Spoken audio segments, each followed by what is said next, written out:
দুটোই। এই যে মাদ্রাসা বলেন তো, দুনিয়ায় পানি বেশি না দুধ বেশি? একটু বুঝে শুনে করে, পানি বেশি না দুধ বেশি?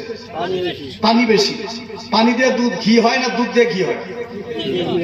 বুঝতেছেন তো? আচ্ছা, কোন সালাকিরা যদি কয় যেহেতু দুনিয়ার মধ্যে দুধের থেকে পানি বেশি, তাহলে আমি সমস্ত দুনিয়ার পানিগুলো একত্রিত করে একটু ঘি বানাইতে পারবে? ও 14 গোষ্ঠী বানাইতে পারবে? দুধ আপনি যদি ঘি বানাইতে চান, পানি দিয়ে হবে না, এটা দুধ থেকেই বানাইতে হবে। কথা বলেন ঠিক? তো আপনার আমার মা বোন যারা আছে, আপনার আমার ছেলে মেয়ে যেগুলো আছে, এগুলো যদি আপনি আমি দিন না শিখাই, তাহলে দিন না শিখাইলে কোনোদিন দুনিয়া শিখাইলে আখেরাত অর্জন করা সম্ভব নয়। কারণ দুনিয়া শিক্ষা দিয়ে কোন সময় আখেরাত অর্জন হবে বলেন তো? কোন সময় হবে না।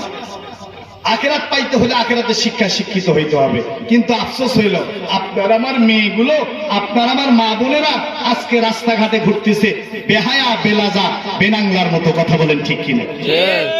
বলেন কেন? আল্লাহ তো তাদেরকে বলেছেন ওয়াকারনা ফি বুয়ুতিকুন্না ওয়ালা তাবাররাজনা তাবাররুজাল জাহিলিয়াতিল উলা। হে নারীরা, তোমরা ঘরে অবস্থান করো আর জাহেলিয়াত যুগের নারীদের মতো রাস্তায় বাহির হইও না। কথা বলেন ঠিক কিনা? যেহেতু মহিলা পর্দা নিল, বোরকা নিল আজকে, এজন্য দুটা কথা না বললেই নয়। মাদেরকে বলি, আপনাদেরকে আল্লাহ ঘরের কোনায় থাকতে বলেছেন, আপনারা কেন বাহিরে বলেন তো? কেন বাহিরে ঘোরেন? আচ্ছা বলেন তো, নারীদের কাজ নারীরা করা ভালো না পুরুষ করা ভালো? কে করা ভালো? যার কাজ তার করাই ভালো, ঠিক কিনা বলেন? রাত্রিবেলা 3 জন নারী পুলিশ। কয়জন নারী পুলিশ? 3 জন। রাত্রিবেলা 3 জন নারী পুলিশ চোর ধরতে গেছে। যাকে চোর হলো পুরুষ চোর 9 জন। কয়জন?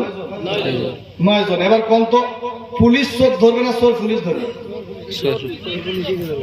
কে কারে ধরবে? চোর পুলিশ ধরবে, ঠিক কিনা বলেন? তো নারীদের যেই জায়গার মধ্যে থাকার কথা আল্লাহ বলছেন, ওই জায়গায় থাকা ভালো, ঠিক কিনা বলেন? কিন্তু নারীরা খালি বাইরে আসে, খালি বাইরে আসে, খালি বাইরে আসে। কেন? আমাদের আম্মা জানলা হযরত খাদিজাতুল কুবরা রাদিয়াল্লাহু তাআলা আনহা, তিনি নারীদেরকে কত আদর্শ দিয়ে গেছেন। কথা বলেন ঠিক কিনা? মহিলা প্যান্ডেল থেকে মায়েরা শুনতেছেন, আমি ওয়াজের শেষ পর্যায়ে এসেছি, প্রচুর পরিমাণ ঠান্ডা আমার শরীরের মধ্যে বর্ষিত হচ্ছে। একদিন যদি ঠান্ডা লেগে যায়, আল্লাহ না করুক, ফেব্রুয়ারি মাস পর্যন্ত মাহফিল নেওয়া আছে, প্রত্যেক দিন মাহফিল। আজকেও আমার ঠাকুরগাঁও বালিয়াডাঙ্গি মাহফিল ছিল দিনের বেলা, জোহর থেকে আসর পর্যন্ত কথা বলে প্রাইভেট টান দিয়ে আপনাদের এখানে আসছে। আগামীকালকে আবার পঞ্চগড়, এরপরে আবার শিয়ালকান্দা, নাগেশ্বরী, এরপরে আবার এইভাবে ধারাবাহিকভাবে প্রোগ্রাম সেই ফেব্রুয়ারি মাস পর্যন্ত। তো একদিন যদি ঠান্ডা লেগে যায় কি হবে বলেন তো? ঠান্ডার পরিমাণটা কম না বেশি বলেন তো? বলেন না, কম না বেশি? অনেক বেশি। তাহলে স্বল্প সময়ে কিছু কথা আপনাদেরকে বলি। বাচ্চাদেরকে যদি দিন শিখান, এই বাচ্চারা আপনার মৃত্যুর সময় কলেমা পড়বে, মৃত্যুর সময় সে কোরআন আপনার পাশে বসে পড়বে। কথা বলেন ঠিক কিনা? কিন্তু আফসোস হইল, আপনার আমার সন্তানগুলোকে আমি দুনিয়ার লাইন, জাগতিক লাইনে শিক্ষা দেই। দেখা গেছে এমন এক বাবার 5 সন্তান, এর মধ্যে 4 সন্তান